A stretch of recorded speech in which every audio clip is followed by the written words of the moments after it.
Welcome to the Silverthorne Pulse. I'm Kim Jardim, and I'm here today with Town Manager Ryan Hyland so that we can recap the February 8th, 2023 council meeting and work session. Thanks for being here. Thanks, Kim. So let's jump in first with work session, which started with a housing project and program update discussion. What can you tell us about that? Yeah, we talked about just a number of the workforce housing projects that are either under construction or in planning. We will have plans before the Planning Commission and Council very soon on the Smith Ranch rental project that we're working on. Also updated the council. We did get a grant from the state to update our strategic housing plan. And so staff have been interviewing some of the consultants that responded to that request for proposal. And so in 2023, we will update the strategic housing plan, which just provides kind of the parameters and guidance on how we're approaching workforce housing. So we also talked a little bit about the town owns a piece of property right at Annie Road, which is where the traffic signal is at Target, and hoping to build some units this year for town staff. So we're a little behind some of our counterparts in the county with not having any dedicated units for our municipal staff, and so we're hoping that we can maybe remedy that this year. So just talked about a lot of housing. It's always a top priority for the council, so just some updates there. Yeah, it's great to see an emphasis on housing. It's just so critical in our community. So moving on to the budget software demonstration, our finance director, Laura Kennedy, is working toward a more user-friendly budget software. Tell us a little bit about that.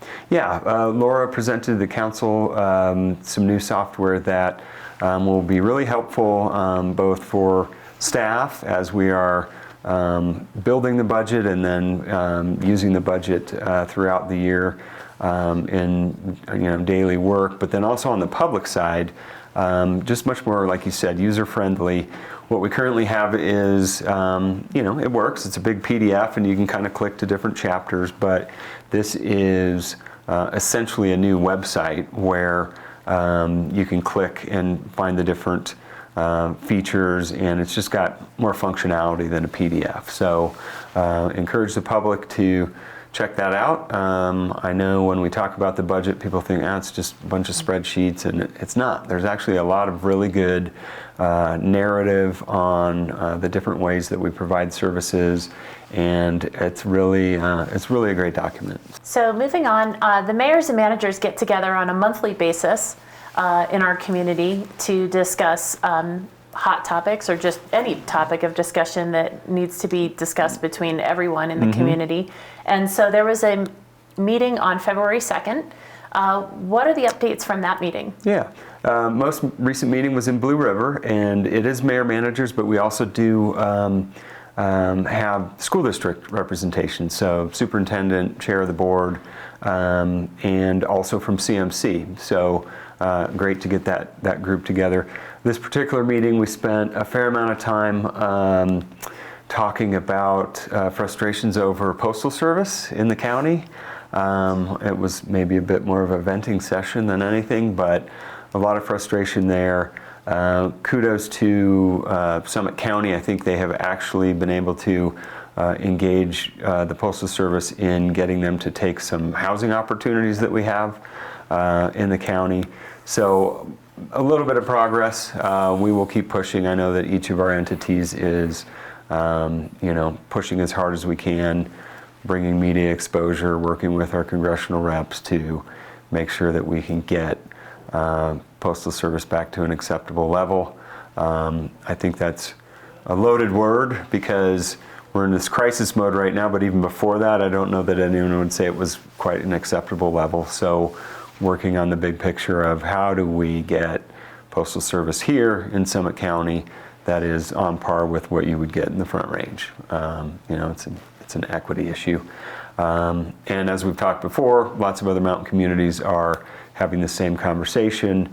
One of the things that is out there is the opportunity potentially to pursue some litigation against the Post Service. So we'll see where that goes. I know that Silverthorne's council's interested in doing anything we can to help move this forward, and that may be a last resort. So It feels like we're getting the attention that we need, and maybe there will be some improvements coming soon. yeah. The first part was just getting the attention of the Postal Service, which we've managed to do that. And again, housing is a piece of that, just like we were just talking about. Housing is a big challenge for employees. So great. I'm glad that county was able to provide some housing opportunities there. So moving on to the actual council meeting, on the consent calendar, there was a resolution approving a license agreement for the north end of the theater property for Uncle John's Farm Stand. That's a farm stand that's there every summer season and fall, I believe, as well, providing fresh produce from the western slope. Yeah, Chris and Suzanne Brower are the operators, and a number of years ago, the parcel that they were on at the other end of the town center was developed by the owner, and there are residences there now, and so we really like that amenity and think it's kind of a nice feature of the town core, and so offered up the space that's just to the north of the Silco Performing Arts Center Theater, and annually there's a lease there, and so that was approved. And yeah, like you said, this spring and summer and fall you'll have fresh produce at Uncle John's. Great. There was also a resolution on the consent calendar regarding the art spot, Silverthorne Makerspace, in the center of the downtown core. And that was a resolution to execute the leases for 4 new tenants in that space. Yeah, there's a lot going on with the art spot. That was the formal action, like you said, to approve some leases for the studio spaces. There are 4 different spaces in the building, but more globally, like I said, a lot going on there as we're getting ready to open that this year. Ryan Halsney's doing a mural in the what was the old fire truck bays. Garage door motors are being replaced, some ADA work, epoxy flooring. We're in the high school studio, so need to mention it was the Summit High National Art Honor Society that was there recently. A lot of students doing a mural kind of in the retail space there, so thanks to the students for participating in that. 11 instructors I think we have queued up. We've got 8 artists who will be displaying their work kind of in that retail space where the students did the mural. So there'll be a lot of things that will be happening, some soft openings, and people are, kind of in and out of that building, but really everything's aimed at, I think, the big grand opening when it is, open and everything is up and running in May. So stay tuned. Like I said, there may be some classes and things that happen before there, but as far as the big grand opening, we're aiming at May. Great. And I'd like to just mention quickly the 4 tenants that are going in there. There is the Frosted Flamingo, which is local Becca Spiro, and she has a mobile art van business. But now folks have been at First Fridays. First Fridays. A lot of exposure there. Absolutely. You may have seen that. And now she has a brick and mortar space as well. So really excited about that. There's also another artist, Donna Cosland, with the Glaze Spot. And she has pottery for painting and firing. So people can come in and families, adults, children, paint pottery, have it fired, come back and pick it up, or have it shipped, I imagine, probably, if they're not local. And then there's also artists Ingrid Davis and Melissa Michael. So it's super exciting. That's coming our way. Yep, pretty some soon. old fire station offices that are now art studios, so fun conversion. Great. So moving on to action items, we have a declaration of vacancy on town council. So we want to tell the public a little bit about that because we actually have a position to fill on our town council. Yeah, first thing before we get into recruitment, a big thanks to Mike Spry for almost 4 years on town council. He was on the council at probably one of the hardest times. COVID was a really, really challenging time. And so appreciate his leadership during those challenges. And when we talk about service on council, there are also sort of these ancillary duties that get assigned. And so Mike was the council liaison to our Police Citizens Advisory Committee. and then also our Economic Development Advisory Committee. And so really thank Mike for stepping up and serving the community and all of the work that he did. So that's the first order of business, is a big thank you. Absolutely. But we do have an empty seat. And so at the council meeting, the town charter says that you've got to take an action to officially declare that vacancy. And so council did that. And that launches us into a recruitment. So council's interested in getting letters of interest and resumes from anyone who is a Silverthorne resident. You need to have lived in the community as a full-time resident for at least the year prior. So that's kind of the minimum threshold. And you also need to be a registered voter. So those are the base requirements. But we've got the word out all over town, I think, in media that we are looking for those letters of interest. You can drop those off at Town Hall in person. You can email them to our town clerk, and we'll put that email address up. You can mail them, although, I don't know, the way things are going, I'd probably go email or in person these days. And council will interview those candidates on March 20th. The deadline to get letters of interest in is about a month from now, March 9th. March 9th. 5 o'clock. Yes. So if you're interested, put that on the calendar.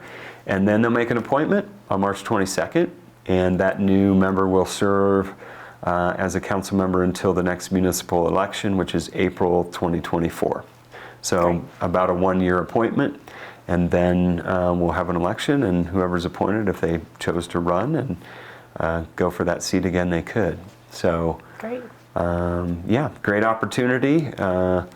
Sometimes a thankless job, but if somebody's looking to give back and really be engaged in policy making and setting budgets and figuring out how we invest the town's dollars, here's the opportunity.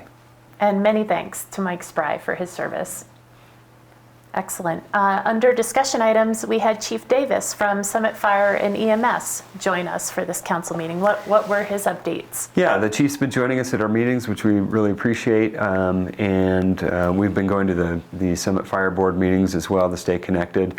He just provided an update on the RFP process for the construction of the new fire station that they're scheduled to build in Silverthorne. He mentioned that some of the folks involved on the engineering, design, and building side. So that's a really aggressive time frame to try and get in the ground this year. But the chief says until we're, run into an insurmountable roadblock, they're pushing forward as quick as they can.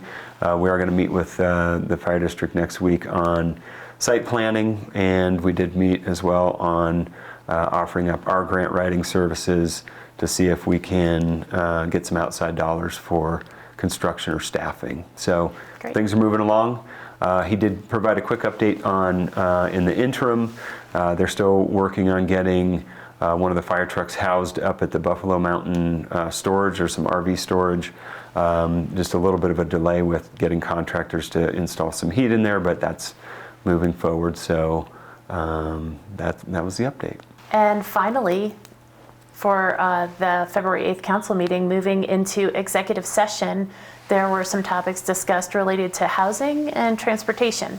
Yeah, in exec session we talk about, it's one of the places where you talk about potential property acquisitions, and so looking at a piece of property that might be available for some mixed use, maybe some retail and some workforce housing potentially, and then talked about another property that when we look at our transportation master plan and how we're trying to get folks efficiently through town might be of interest. So those were the two that we talked about, and whenever those move forward, they would be back at the regular council meeting if we end up acquiring any properties. Right, great. Well, thank you for that update. You bet. Thank you everyone for joining us, and we will be back for the second February meeting later this month. Thanks so much.